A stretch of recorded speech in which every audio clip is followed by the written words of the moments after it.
Hey folks, Sam with Mechanic here. Today we're going to replace the outer tie rod on this 2016 Jeep Renegade.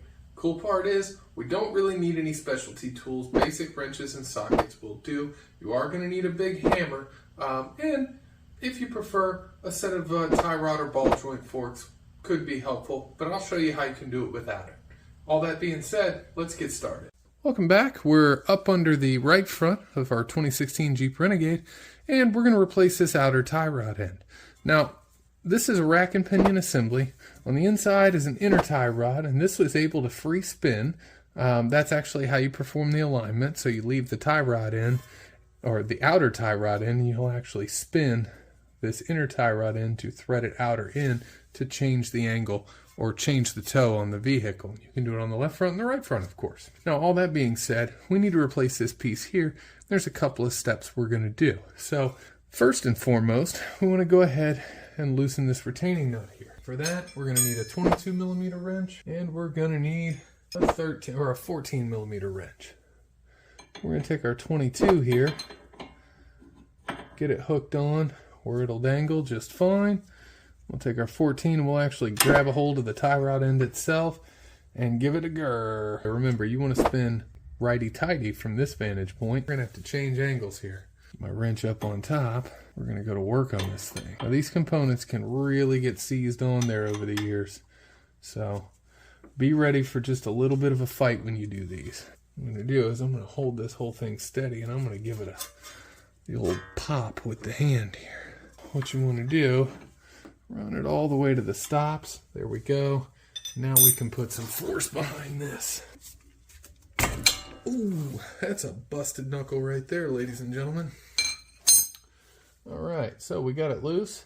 Now, we don't want to run this thing all the way loose like that because we want to keep our alignment at least somewhat close till we can get it to a shop for an alignment.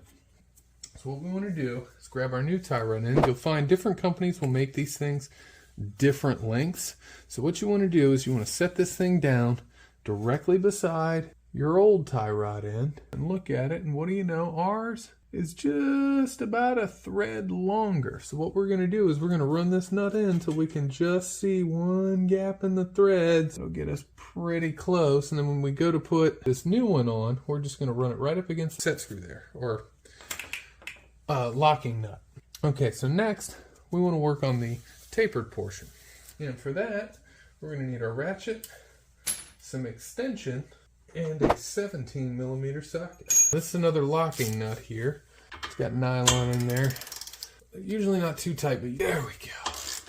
Go ahead and run this thing out. I'll show you guys how we can get this tie rod end loose or out of this knuckle without any crazy special tools.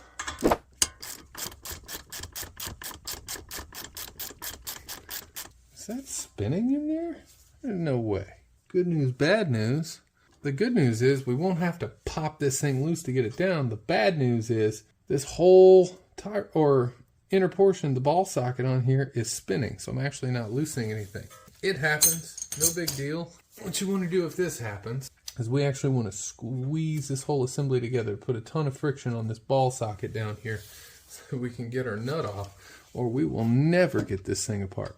So I've got some large channel locks here, and I am going to grab this thing by the knuckle, so you can see I'm on the rim of the knuckle and the bottom of that old tie rod there, and you're going to squeeze this about as hard as you can squeeze it. And you're going to hold that while you run that nut the rest of the way off of there. So again, squeeze, squeeze, squeeze. All right. Whew. You can see this one was actually spinning around in there, so it just fell out when we took it loose. This is not always the case. Sometimes it's actually stuck, that taper joint is stuck up in there.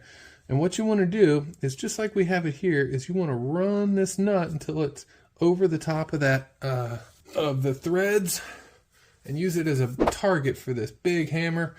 Give it a couple of good whacks. It should fall out from there, and you can pull your tie rod out.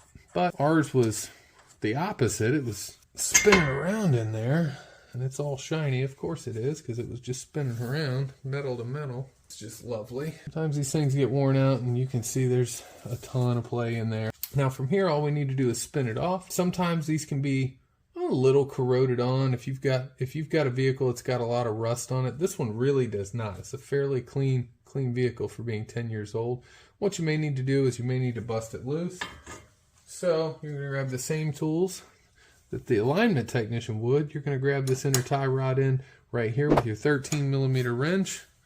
Then you're going to grab those same big channel locks, except you're going to squeeze them way down.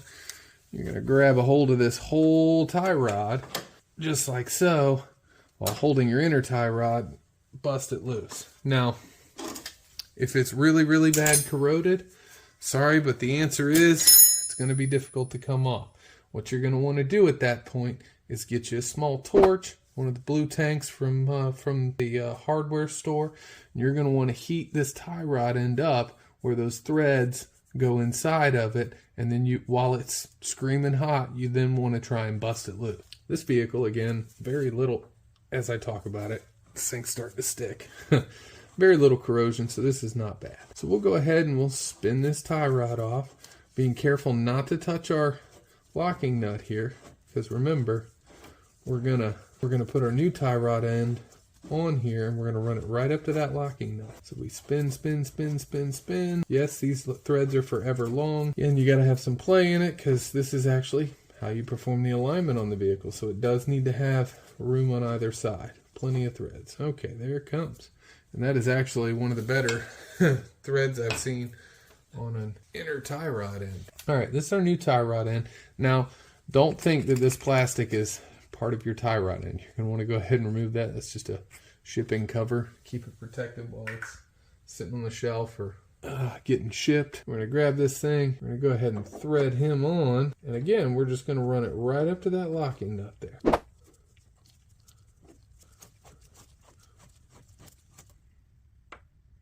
Okay, and you can see once I run into that locking nut, the whole thing spins. That's because that inner tie rod end, whoops, is able to free spin. So we'll go ahead, we're going to poke it through the bottom of the knuckle here. All right, once it's through, just going to hold it with your hand. Pop that nut on there. Before we get too far, what we want to do is we want to go ahead and lock down that locking nut. So I'm going to grab a hold of my new outer tie rod end, get a good bite on it, and tighten that down so it's not going to move anywhere.